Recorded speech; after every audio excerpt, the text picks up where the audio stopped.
বিশ্বনবী পাগলের মতো একবার হাউজে কাউসারে যাবেন, একবার সিরাতে যাবেন, একবার পুলসিরাতের দিকে, একবার হাউজে কাউসারের দিকে পাগলের মতো দৌড়াতে থাকবেন।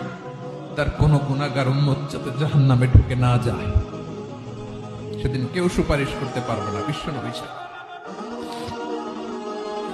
এজন্য ৫ নম্বর আল্লাহ বললেন, মান যাল্লাযী ইয়াশফাউ ইনদাহু ইল্লা বিইযনিহি।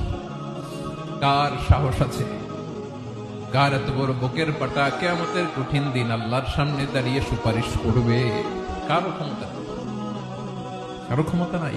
বিশ্বনবী সেদিন সিজদায় পড়ে উম্মতের জন্য কাঁদবেন, সবাই কাঁদবে, নফসি নফসি, আল্লাহ আমারে বাঁচাও, আল্লাহ আমারে বাঁচাও। বিশ্বনবী বলবেন, উম্মতি উম্মতি।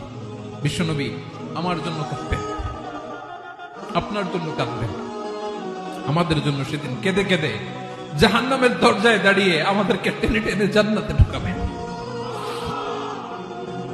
এজন্য এই বিশ্বনবীর ভালোবাসা যেন আমাদের হৃদয়ে ভরপুর থাকে। আমার ভাইয়েরা, প্রতি শুক্রবার বিশ্বনবীর উপরে বেশি বেশি যেন আমরা দুরূদ পড়ি। আমরা যখন বিশ্বনবীর সালাম দেই, দুরূদ পড়ি,